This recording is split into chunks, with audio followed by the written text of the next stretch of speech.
Terutama ya bahan-bahan yang saya dapatkan hanya di got, di selokan. Kemudian saya okulasi menggunakan sancang parigata. Ini bisa lihat gerak dari pohonnya. Kita okulasi menggunakan waru import. Dan untuk wahong gunung kita bisa menggunakan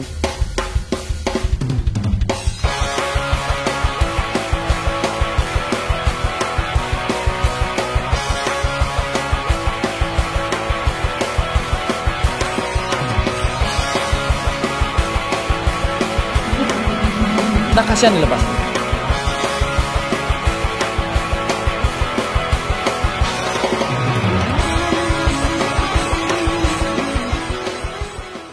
Oke sobat bonsai, jumpa lagi di channel Bonsai Made in Bali. Di video kali ini saya akan berbagi kepada sobat bonsai, dan yang saya bahas adalah beberapa bahan bonsai yang hanya saya dapat atau saya cari di sungai yang kecil, di parit ataupun di got. Jadi bagaimana hasilnya setelah saya mencari beberapa bahan bonsai yang saya cari di sungai yang kecil atau di got, kemudian saya desain atau saya buat untuk bonsai. Dan ada beberapa bahan yang saya cari di alam, yaitu dari jenis akar. Yang pertama adalah akar wahong gunung, yang kemudian juga dari akar waru. Jadi kali ini kita akan update perkembangannya, bagaimana perkembangannya, berapa usianya, dan prosesnya bagaimana, dan saya desain dengan gaya apa atau style bagaimana. Jadi langsung saja kita mulai dari bahan yang pertama, yaitu bahan dari akar wahong gunung yang kemudian saya okulasi dengan sancang parigata.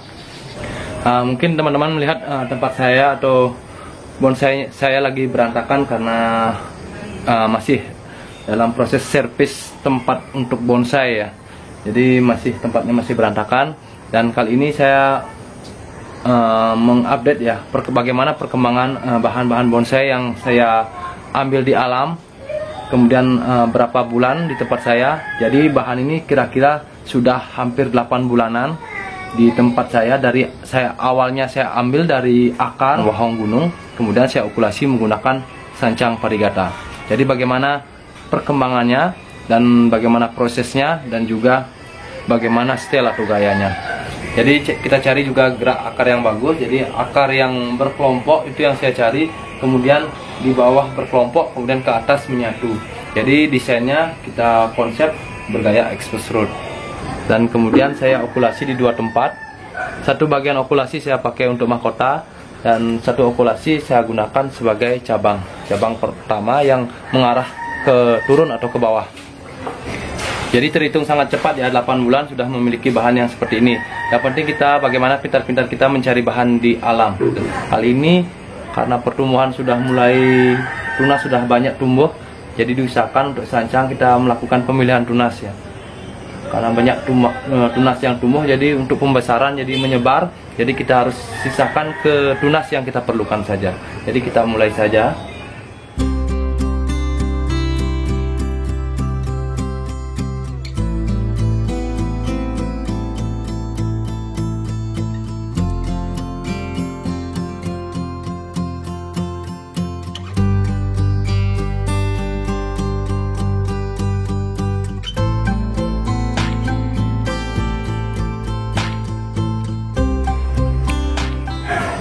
Jadi dalam pemilihan tunas kita memilih tunas yang seperti ini.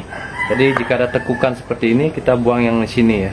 Tunas yang tumbuh di sini kita buang, tumbuh yang tumbuh ke bawah juga kita buang. Jadi kita cari tumbuh yang sini ya. Jadi di tekukan, di luar tekukan kita biarkan tumbuh.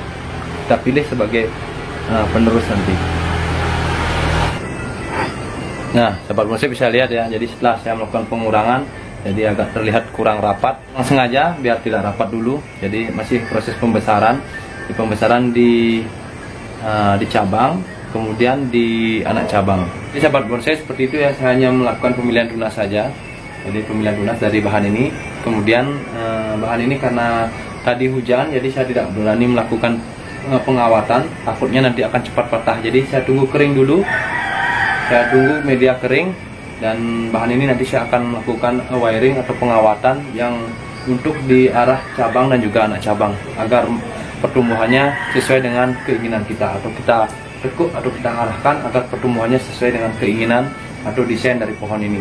Pohon yang bergaya exposed root dari bahan akar wahong gunung, okulasi dengan dari sancang parigata umurnya cuma 8 bulan kita sudah mendapatkan hasil seperti ini. Jadi jangan remehkan bahan-bahan atau bonsai yang awalnya atau saya dapat hanya di got, dan siapa tahu nanti kedepannya menjadi bahan yang bagus. Kemudian kita ke bahan yang berikutnya. Dan kemudian di sini ada bahan yang kedua ya, bahan dari waru. Ini kira-kira umurnya sekitar 3 sampai 2 bulan, 2 bulan sampai 3 bulan. Ini saya okulasi dengan dari jenis waru India ya, waru India. Jadi ini akar waru. Jadi ini akar waru yang saya juga dapat di selokan atau got. Nah, ini bahan ini kemudian saya okulasi dengan waru India. Ini baru umur 2 sampai 3 bulan. Jadi masih proses pembesaran dan belum saya lakukan pembentukan. Jadi saya memilih akar waru yang rapat atau menyatu ya. Jadi akar waru yang kecil-kecil menyatu bentuk satuan di sini, kemudian saya tempel seperti ini. Konsep sama ya, expose root. Dan kemudian ini ada juga bahan dari akar waru yang sama, asalnya dari got atau dari selokan atau pematang sawah ya. Artinya di samping sawah ada aliran irigasi.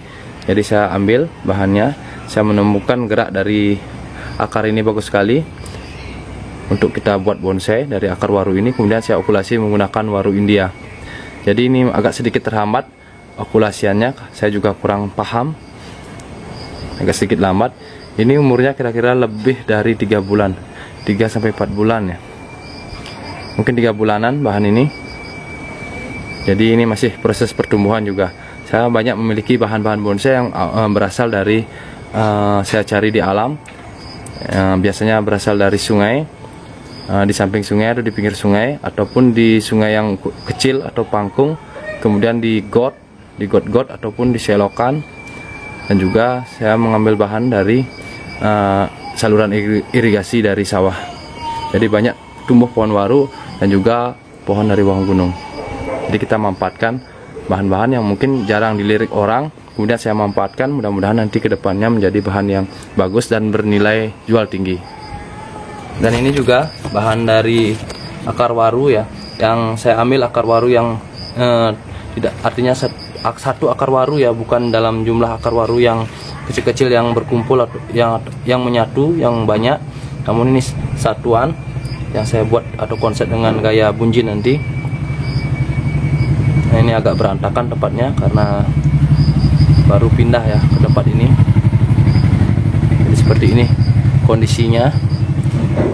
Nah, kemudian ini juga, ini ada akar waru lagi. Ini juga akar waru yang satuan ya, artinya satu akar yang saya ambil, bukan akar yang kecil-kecil yang dalam jumlah banyak.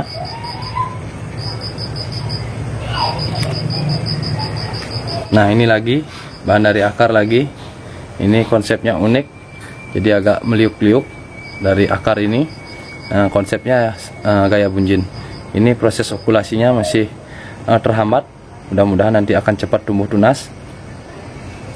Ini bisa lihat gerak dari pohonnya, jadi agak sedikit unik dari bahan ini.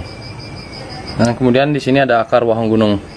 Ini sama juga, ini bahan-bahan yang saya dapat di sungai yang kecil atau anak sungai atau biasa disebut pangkung. Nah, ini seperti ini kondisinya pohonnya. Ini lumayan lama ya untuk pohon ini, bisa sampai 6 sampai 7 bulanan. Dan ini juga masih proses pertumbuhan untuk gerak dari batang, gerak cabang pertama, ini gerak batang, nanti penerus sebagai mahkota di sini, batang utama. Nah, ini adalah akar dari wahong gunung ya. Kemudian saya okulasi menggunakan sancang. Ini juga masih proses. Oke sahabat musik, kita lanjut ke bahan berikutnya. Jadi untuk bahan ini mungkin teman-teman sudah pada tahu ya, karena bahan ini sudah sering saya buatkan tutorialnya. Jadi bahan ini umurnya sudah setahun sekarang, sudah setahun lebih, setahun 2 bulan. Jadi kondisinya masih seperti ini. Kondisinya masih seperti ini, masih proses pembesaran di bagian anak cabang dan juga di bagian ranting dan menuju kerapatan saja. Jadi ini juga bahan yang saya dapatkan di sungai atau di anak sungai, di pinggiran sungai ya. Kemudian ke bahan berikutnya, ini sama juga. Ini untuk bahan berikutnya, ini bahan yang didapat oleh teman saya, Mr. Khalid. Bahan ini juga didapat pasti di sekitaran sawah ya, atau di pinggir sawah di saluran irigasi. Dan ini ada hanya beberapa saja yang saya tunjukkan bahannya. Dan nanti akan saya tunjukkan lagi dan saya review lagi dan saya update lagi untuk perkembangan dari bahan-bahan yang saya dapatkan di pinggir-pinggir sungai yang hanya menggunakan bahan-bahan dari akar ya, yang terutama dari akar waru dan juga dari akar wahong gunung. Kemudian untuk akar biasanya tidak akan tumbuh tunas, jadi kita lakukan okulasi.